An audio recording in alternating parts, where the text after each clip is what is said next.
Right before he died, Toji Fushiguro handed his own son to a stranger for money. That's canon. Not a theory, not fan speculation, an actual documented decision. Now imagine that deal falls through. Imagine the Zenin clan gets to him first instead. Somewhere in that timeline, there's a version of Megumi Fushiguro who never meets Gojo Satoru. He never wears the Jujutsu High uniform next to Yuji and Nobara. He never gets to decide who he wants to become. He just becomes exactly what the clan already decided he'd be the day he was born. And the scary part is, canon gives us everything we need to know almost exactly what that would have looked like. So let's actually build this one properly, starting with what really happened. Toji Fushiguro was born into the Zenin family under the name Toji Zenin, and by every normal measure of that clan, he should have been a monster. Physically, he basically was. Superhuman strength, superhuman speed, the kind of raw body that could go toe-to-toe with special grade sorcerers using nothing but a sword and his own hands. But he had a condition called heavenly restriction. In exchange for that inhuman physical power, his body produced zero cursed energy. None. In a clan that measures your worth almost entirely by your cursed technique, Toji was, to them, worthless.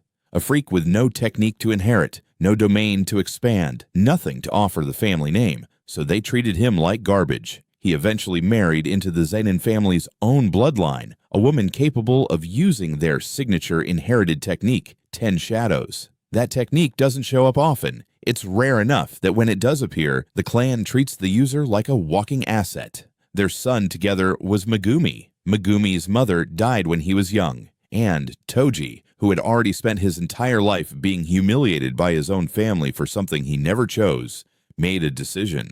He left, took his son and his stepdaughter Sumiki, cut ties with the Zenin name, and became exactly what a man with monstrous strength and zero cursed energy could become.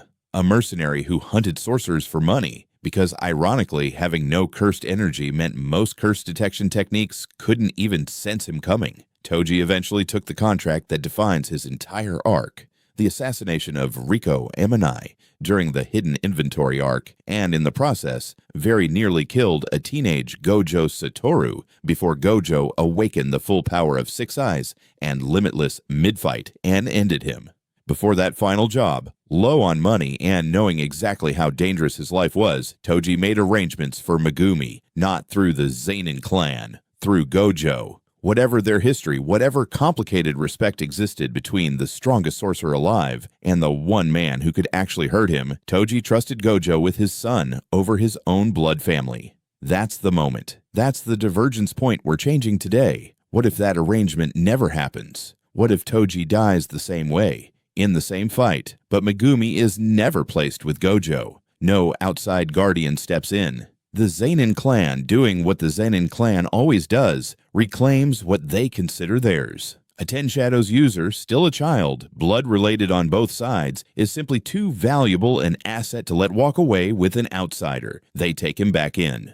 Now here's where we actually have to think like the clan thinks, because Zenin logic is brutally consistent throughout this entire series. This is a family that ranks its own children by raw technique value. We see this explicitly with Maki Zenin, who has almost no cursed energy despite technically being blood, and gets treated as functionally worthless her entire childhood specifically because of it, while her twin sister Mai, who does have cursed energy but a weak technique, is still valued more just for having any at all. Naoya Zenin, meanwhile, is treated as a golden child specifically because he's a walking special grade with a technique everyone respects. A Megumi raised inside that system isn't the quiet, guarded kid we know who has to be coaxed by Yuji into opening up. He's raised as an asset from day one. 10 Shadows is one of the strongest inherited techniques in the entire clan's history, arguably rivaling Naoya's own gift, which means this version of Megumi isn't ignored like Maki was. He's cultivated, trained hard, probably paired directly against or alongside Naoya as the two prized products of the same generation, one specifically to make sure the other doesn't get complacent.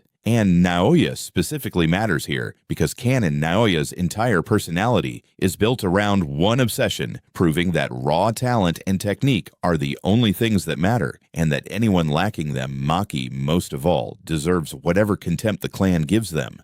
Put a young Ten Shadows heir in front of that worldview every single day, and one of two things happens. Either Megumi absorbs it, starts believing his own value, really is just the technique in his hands, the exact trap canon Megumi spent the whole story refusing to fall into, or he sees Naoya up close, sees exactly what unchecked belief in that hierarchy turns a person into, and that becomes the thing that eventually breaks him out of it instead of Gojo's mentorship ever needing to. And that's genuinely dangerous for him, in a completely different way than his canon life was dangerous. Canon Megumi's entire personality is built on restraint. He deliberately holds back, doesn't want to inherit anyone's ideology, wants to protect exactly two people, Tsumiki and, eventually, the friends he chooses at Jujutsu High, and nothing more than that. That restraint isn't weakness. The story is very clear about that. It's a value system he built for himself, specifically because nobody built one for him. He had the freedom to decide who to protect because Gojo, whatever his flaws, never tried to make Megumi into anything. Gojo's entire philosophy is famously become as strong as you want to be, not become what the clan needs. Take that freedom away, and give him elders instead, who will absolutely try to make him into something. The Ten Shadows technique unlocks new Shikigami through effort and combat experience, and a Zenin-trained Megumi would almost certainly be pushed to unlock Mahoraga and every other divine general far earlier and far more aggressively than canon Megumi ever was. Because the clan doesn't care about restraint, they care about maximizing an asset. This version of him is probably objectively stronger, faster at 18 than canon Megumi ever gets to be. And that's the tragedy, because canon spends an entire arc making the argument that Megumi's power was never really the point.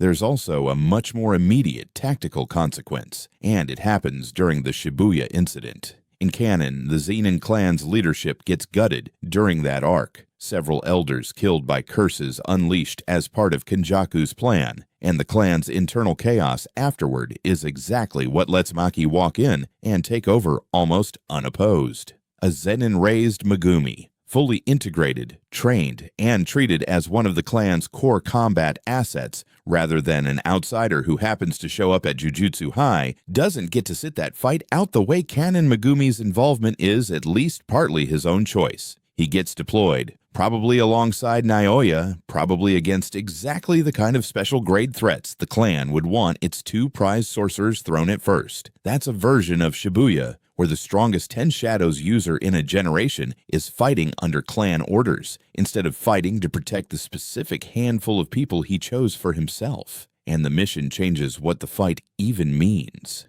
Here's the part that actually reframes the whole thing, though. Maki Zenin's entire arc is her turning against the clan that discarded her, culminating in her essentially wiping out the Zenin leadership during the Shibuya arc's aftermath, specifically because she watched her own family choose bloodline purity over her sister Mai, over her own worth, over basic decency, one time too many. If Megumi is inside that same system, raised alongside Maki instead of separate from her, he watches all of that happen up close. He's not hearing about the Zenin clan's cruelty from a distance the way canon Megumi does. He's living inside it, valued specifically because of the thing Maki was punished for lacking. Does that make him complicit? Or does watching Maki get discarded, while he gets everything specifically because of a technique he didn't choose to inherit, make him break from the clan even harder than canon Megumi ever needed to? Canon Megumi never had a reason to burn the Zenin clan down. Gojo already got him out.